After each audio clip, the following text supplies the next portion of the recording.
और रक्षाबंधन के मौके पर बहनों को पीएम मोदी ने तोहफा दिया है। पीएम मोदी ने बहनों को उपहार दिया है। केंद्रीय मंत्री गजेंद्र सिंह शेखावत ने एक पोस्ट भी शेयर किया है। उन्होंने लिखा है कि रक्षाबंधन के एक दिन पहले ही ये उपहार दिया गया है। प्रधानमंत्री उज्ज्वला योजना की सब्सिडी लागू रहने वाली है। तो प्रधानमंत्री मोदी ने रक्षाबंधन के त्योहार के ठीक एक दिन पहले देश की बहनों को एक बड़ा तोहफा कर दे दिया है। उज्ज्वला योजना जो थी उसकी सब्सिडी पहले की तरह जरूर जारी रहने वाली है। महिला सशक्तिकरण के प्रबल पक्षधर हमारे प्रधानमंत्री ने बहनों को रक्षाबंधन का उपहार एक दिन पहले दे दिया है। खुशखबरी है, साल 2025-26 के लिए भी प्रधानमंत्री उज्ज्वला योजना यानी कि PMUY की सब्सिडी लागू रहने वाली है। ये गजेंद्र सिंह शेखावत ने पोस्ट किया है। उन्होंने कहा है कि इस पर 12,000 करोड़ की लागत आएगी, जिससे 10 करोड़ 33 लाख उज्ज्वला लाभार्थी परिवारों को कम दर पर ये जो सिलेंडर है कम दर पर वो मिल पाएगा। उज्ज्वला योजना हमारी माताओं बहनों की चूल्हे के धुएं से आजादी का माध्यम है, ताकि वे रसोई की दिक्कतों से निजात पाकर अपने सपने पूरे करने का समय पा सकें।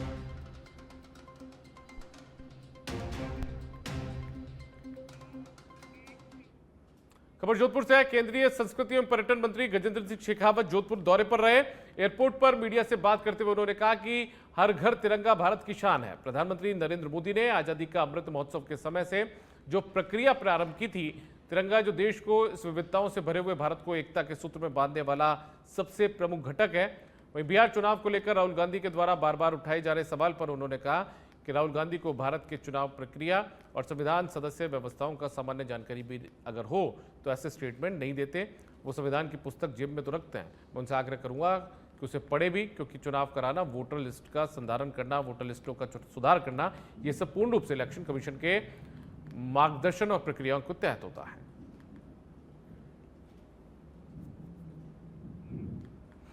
माननीय प्रधानमंत्री जी ने आजादी का अमृत महोत्सव के समय से जो प्रक्रिया प्रारंभ की थी, तिरंगा जो देश को इस विविधताओं से भरे हुए भारत को एकता के सूत्र में बांधने वाला सबसे प्रमुख घटक है। हम सब के लिए स्वाभिमान का प्रतीक है, हम सब के लिए सम्मान का प्रतीक है। स्वतंत्रता दिवस के दिन हम सब लोग अपने घर पर, अपने प्रतिष्ठानों पर सम्मान के साथ में तिरंगा लहराएं, और उससे पहले तिरंगा लेकर के हम तिरंगा यात्राएं हर मंडल तक आयोजित करें, ऐसा भारतीय जनता पार्टी का भी निश्चय है। और साथ ही साथ में हर घर तक तिरंगा फहरे, माननीय प्रधानमंत्री जी का आह्वान है। इस क्रम में भारत के संस्कृति मंत्रालय ने हर घर तक तिरंगा पहुंचे, इसको लेकर के व्यापक स्तर पर योजना तैयार की है। ठीक है, माननीय प्रधानमंत्री जी ने आजादी का अमृत महोत्सव के समय से जो प्रक्रिया प्रारंभ।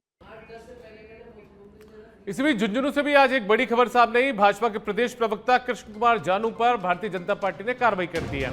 भाजपा की प्रदेश अनुशासन समिति ने यह कार्रवाई की है और 6 साल के लिए कृष्ण कुमार जानू को पार्टी की प्राथमिक सदस्यता से निष्कासित कर दिया गया है। पार्टी संविधान में वर्णित अनुशासन भंग करने का उन पर आरोप है। समिति के अध्यक्ष ओंकार सिंह लखावत ने यह कार्रवाई की है। दरअसल 20 जून को कृष्ण कुमार जानू को कारण बताओ नोटिस जारी किया गया था और उसके बाद में अब उन्हें पार्टी की सदस्यता से 6 साल के लिए निष्कासित भी यहां पर कर दिया गया है। तो ये बड़ी खबर सामने आई है, जहां पर पार्टी ने अपने ही प्रवक्ता को अनुशासन भंग करने के आरोप में निष्कासित पार्टी से कर दिया। इसी बीच कृष्ण कुमार जानू की भी सोशल मीडिया पर प्रतिक्रिया सामने आ चुकी है। उन्होंने कहा है कि पार्टी का प्रवक्ता वैसे तो बोलने के लिए बनाया जाता है, चुप रहने के लिए नहीं। आप मेरे जवाब से संतुष्ट नहीं हुए, ये मेरा सौभाग्य है। ये तमाम प्रतिक्रियाएं भी उनके सामने आ चुकी है, लेकिन पार्टी ने एक बड़ा फैसला लेते हुए कृष्ण कुमार जानू को पार्टी की प्राथमिक सदस्यता से निष्कासित कर दिया है।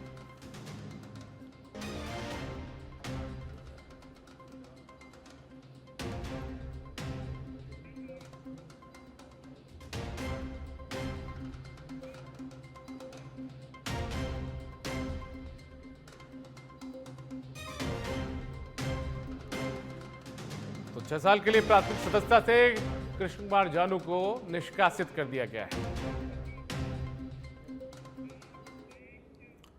डूंगरपुर विश्व आदिवासी दिवस को लेकर पहली बार राज्य स्तरीय कार्यक्रम आयोजित हुआ है। सागवाड़ा शहर के महिपाल खेल मैदान में आयोजित ये कार्यक्रम होने जा रहा है। कार्यक्रम के मुख्य अतिथि टीएडी मंत्री बाबूलाल खराड़ी होंगे। इसके अलावा टीएडी से जुड़े आईएएस अधिकारी, सागवाड़ा विधायक शंकरलाल डेचा और भाजपा से जुड़े नेता शामिल होंगे। कार्यक्रम को लेकर आज तैयारियों को अंतिम रूप दिया गया।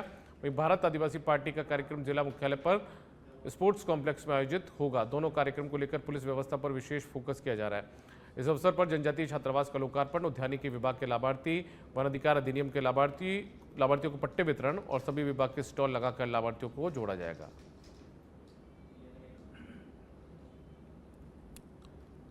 अगर आप वाद्य यंत्रों के साथ में आप आएंगे, आकर के अनुशासन रूप में यहाँ कार्यक्रम में शिरकत करेंगे और यहाँ कई प्रकार के लोकगीत कार्यक्रम होने की कल होने जा रहे हैं, जिसमें अधिकतम मैसेज पूरे बिल प्रदेश वासियों को दिया जाएगा और अच्छा संदेश हम इस विश्व आदिवासी दिवस के दिन हर वर्ष की बातें देंगे। बहुत बड़े बड़े वक्ता आएंगे, बात रखेंगे आपके बीच में।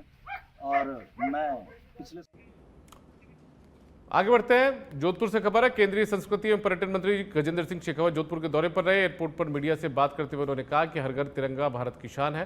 प्रधानमंत्री नरेंद्र मोदी ने आजादी का अमृत महोत्सव के समय से जो प्रक्रिया प्रारंभ की थी, उसी के तहत इसे आगे भी मनाया जा रहा है। तिरंगा देश की विविधताओं से। आगे बढ़ते हैं। खबर सुमेरपुर से है। सिटी थाना परिसर में आगामी त्योहार को लेकर बैठक आयोजित जो है वो की गई है और ये देखिए थानाधिकारी की अध्यक्षता में सीएलजी सदस्यों की जो बैठक है वो यहाँ पर हुई है। रक्षाबंधन, जन्माष्टमी जैसे त्योहारों को लेकर यहाँ पर जो चर्चा है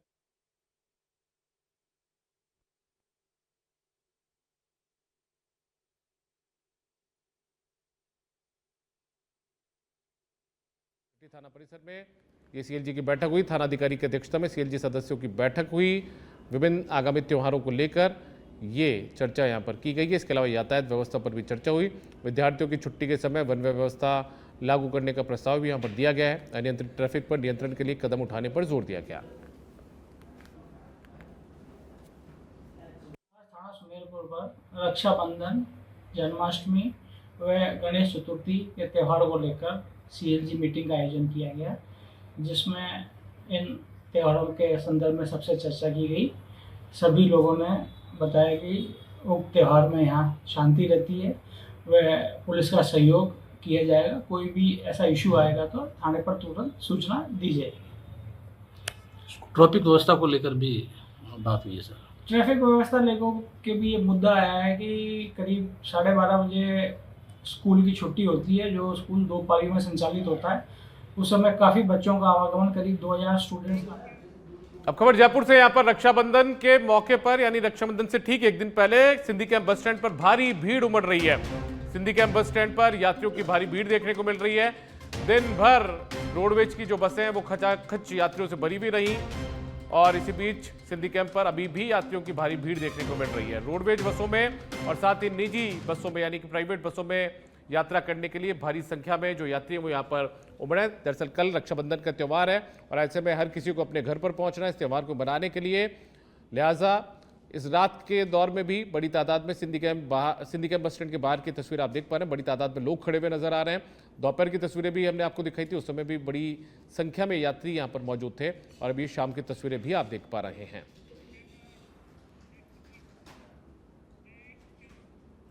रक्षाबंधन के ठीक एक दिन पहले घर जाने वालों की बस स्टैंड पर भीड़ है। ऐसे में यात्रियों को परेशानी का सामना भी करना पड़ रहा है।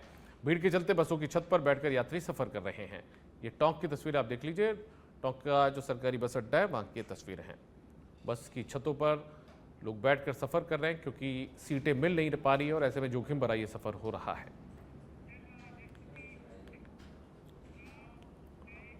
अजमेर की केकड़ी से खबर है। यहाँ पर सावर में रोडवेज में मारपीट के साथ दुर्घटना का दिल दहला देने वाला मंजर सामने आया। सावर में देवली चौराहे पर रोडवेज के टायर के नीचे दबने से एक की मौत हो गई। बाइक सवार और रोडवेज चालक परिचालक के साथ किसी बात को लेकर विवाद हो गया था। बाइक पर सवार युवक सावर में देवली चौराहे पर रुके। विवाद में बस में वो चढ़ गया। बढ़ते विवाद के दौरान रोडवेज ड्राइवर ने बस चला दी। संतुलन बिगड़ने से पिपलिया निवासी कालूराम मीणा की मौत हो गई। पूरी घटना का वीडियो भी सामने आया है।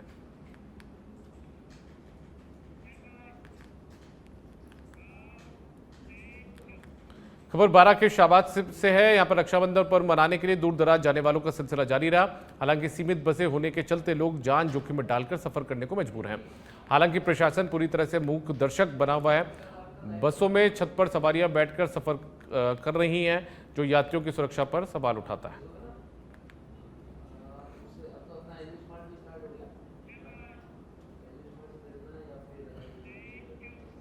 कोटा से खबर है। यहाँ पर रक्षाबंधन के पर्व को लेकर नयापुरा रोडवेज बस स्टैंड पर यात्रियों की जबरदस्त भीड़ उमड़ पड़ी। जिससे लोगों को सीट भी नहीं मिल पाई। उन्हें खड़े होकर सफर करना पड़ रहा है। बुकिंग काउंटर्स के बाहर लंबी कतारें लगी हैं।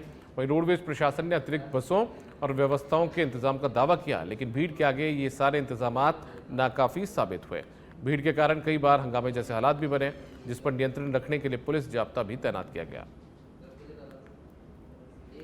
जो भी वाहने हैं वो हमने सभी महिलाओं के लिए लगा रखी है, और जहाँ का भी रूट, जिस रूट की महिलाएं अधिक होगी बस को हम वहाँ पर ही डाइवर्ट कर देंगे।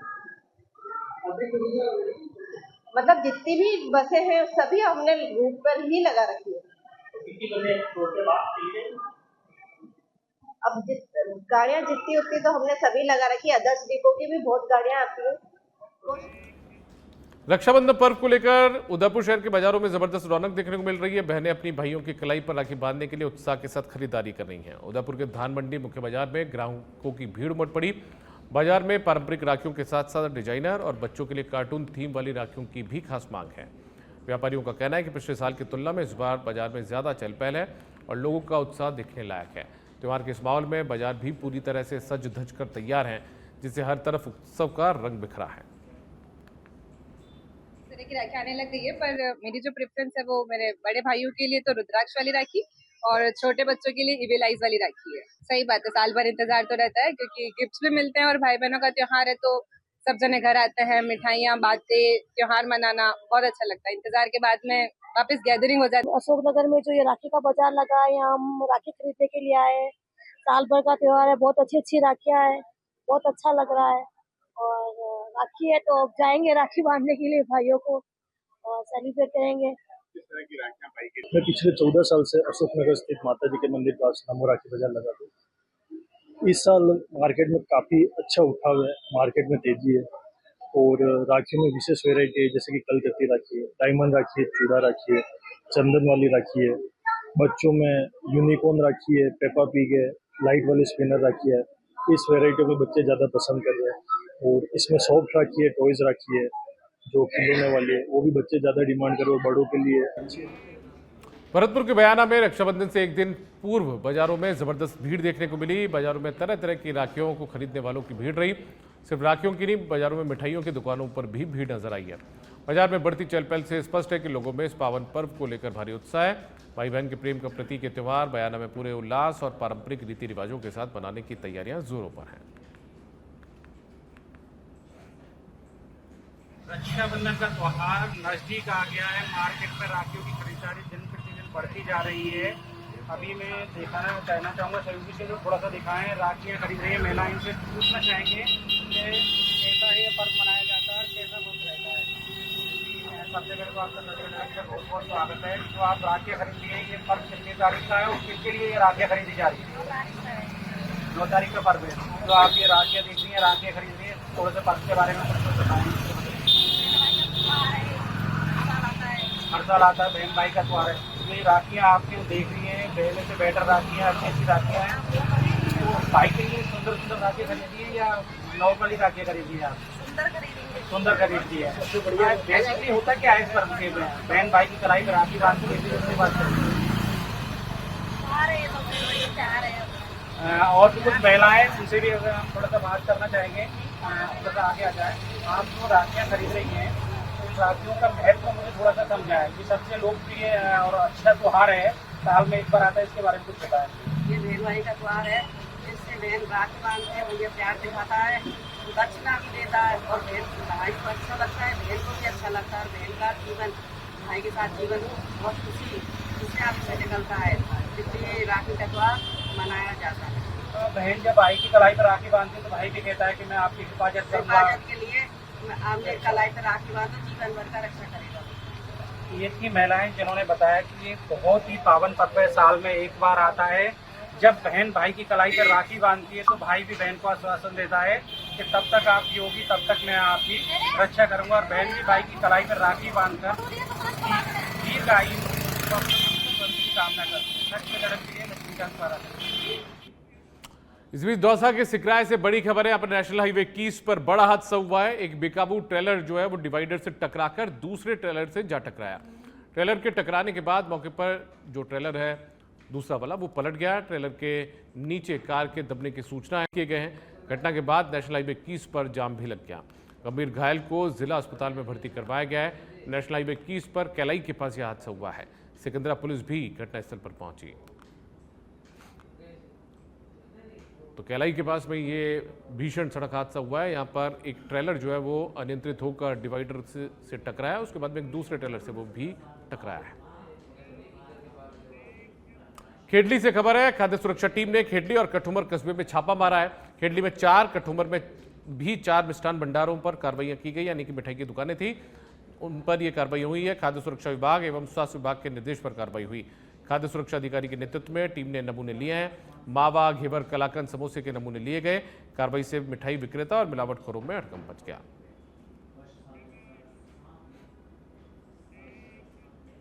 खबर भरतपुर से। यहां पर जयपुर विद्युत वितरण निगम लिमिटेड ने बिजली चोरी में लिप्त 5 गांवों में 72 परिवारों पर कार्रवाई करते हुए 28,04,000 रुपए का जुर्माना लगाया है।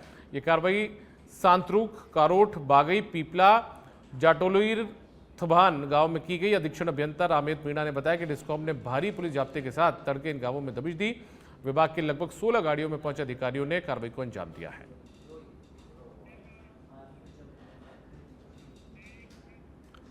खबर भरतपुर के वैड़ से। यहां पर पीडब्ल्यूडी की बड़ी लापरवाही सामने आ रही है। वैड़ से हलेना को जोड़ने वाली सड़क बदहाल स्थिति में है। मामूली बारिश से इस मार्ग पर भारी जलभराव हो जाता है, जिससे राहगीरों को भारी परेशानियों का सामना करना पड़ता है। साथ ही पूरी सड़कें जगह जगह से टूट चुकी है और गड्ढे गहरे होने की वजह से पानी भरता है, जिससे दुर्घटनाएं होना आम हो गया है। ग्रामीणों के अनुसार बुजुर्ग, महिलाएं, बच्चे अक्सर फिसलकर गिर जाते हैं। खाटू श्याम और गिरिराज जी जाने वाले श्रद्धालुओं को भी इस मार्ग से होकर गुजरना पड़ता है। उन्हें गंदे पानी से होकर निकलना पड़ता है। समस्या को लेकर कई बार पीडब्ल्यूडी को अवगत करवाया गया, पर कोई कार्रवाई नहीं हुई। से मुहारी और जटवलाई के लिए जो रास्ता जा रहा है, उस पे मुहारी मोड़ पर और जटवलाई में गांव में पहले घुसते हैं, वहाँ पानी भरा हुआ है। और आगे गोविंदपुरा वाली सपाट पर पानी भरा हुआ है। आम जन बहुत परेशान है। बच्चे भी जाते हैं वहाँ पर स्कूल के, और औरत भी जाते हैं। रक्षाबंधन का त्यौहार है, भीड़ भाड़ बहुत ज़्यादा चल रही है, इसलिए आमजन वहाँ बहुत ज़्यादा गिरते हैं लोग, और प्रशासन का कोई ध्यान नहीं है। इसलिए प्रशासन इस पानी। 12 के शाहबाद से खबर है। यहाँ पर 2 बाइकों में भिड़ंत की घटना सामने आई है। नेशनल हाईवे 27 हनोतिया गांव के पास 2 बाइकों में आपस में टक्कर के बाद 3 लोग घायल हो गए। जानकारी के मुताबिक शाहबाद की तरफ जा रहे बाइक सवार को पीछे से आ रही बाइक ने टक्कर मार दी थी, जिसमें दोनों बाइक सवार घायल हो गए। इसकी सूचना के बाद पुलिस मौके पर पहुंची। घायलों को अस्पताल में भिजवाया गया।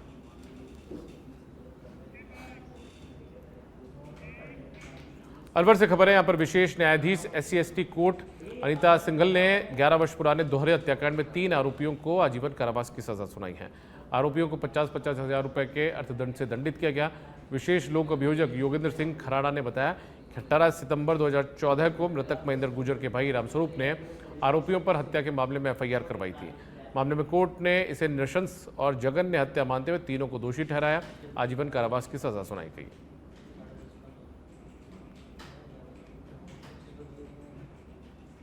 दिनांक 18/12/2014 को बांसुर थाने में मृतक के भाई रामस्वरूप, जो कि कड़ियों की ढानी थाना बांसुर का रहने वाला था, उसने एक FIR कराई। उसका भाई महेंद्र गुर्जर और महेश मीना दोनों किसी कार्यक्रम से आ रहे थे। ये खोरी से इंद्राड़ा आ रहे थे, तो रास्ते में मुलजिमान जो कि घात लगा कर बैठे हुए थे, योजनाबद्ध तरीके से हथियारों से लैस होकर बैठे थे। उनके पास लाठी, फरसी के अलावा माउजर, कट्टा, पिस्टल वगैरह सारे हथियार थे, और मुलजिमानों ने आते ताबड़तोड़ दोनों लोगों के ऊपर।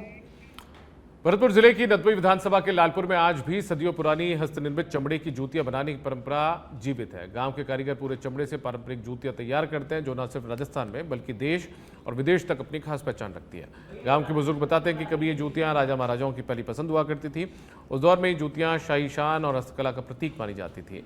यहाँ के कारीगर हाथ से सिलाई कर और बिना मशीन के पूरे चमड़े से जूतियां बनाते हैं।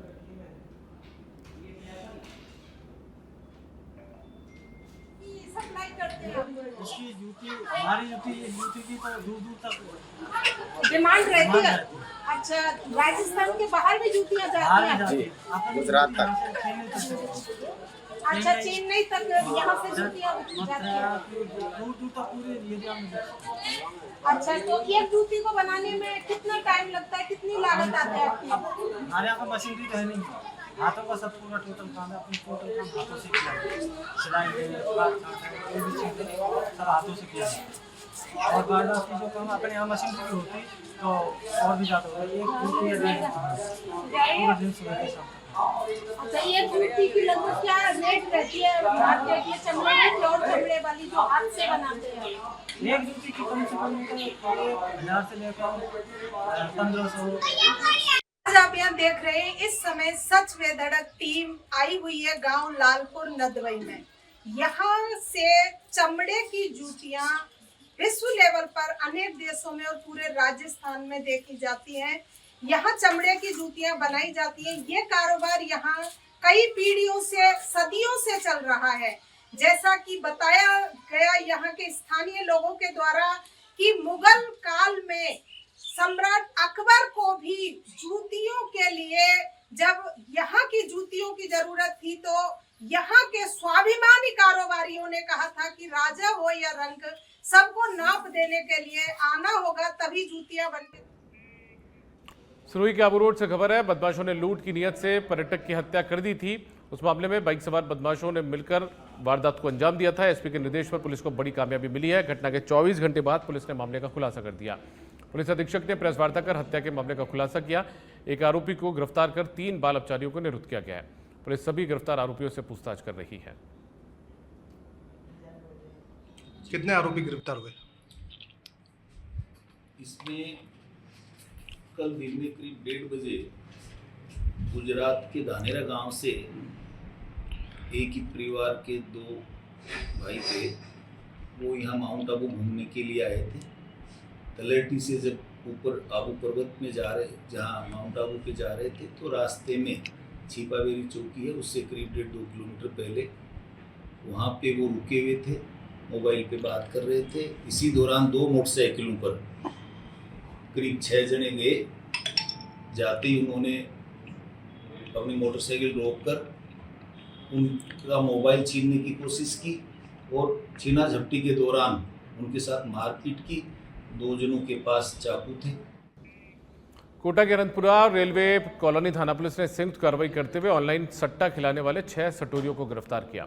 पुलिस ने अनंतपुरा इलाके के दीप मल्टीफ्लैट में रेड के दौरान 6 सटोरियों को पकड़ा। अनंतपुरा थाना प्रभारी भूपेंद्र सिंह चारण ने बताया कि छापेमारी में आरोपियों के पास से कई मोबाइल, लैपटॉप और करोड़ों रुपए के लेनदेन का हिसाब मिला है।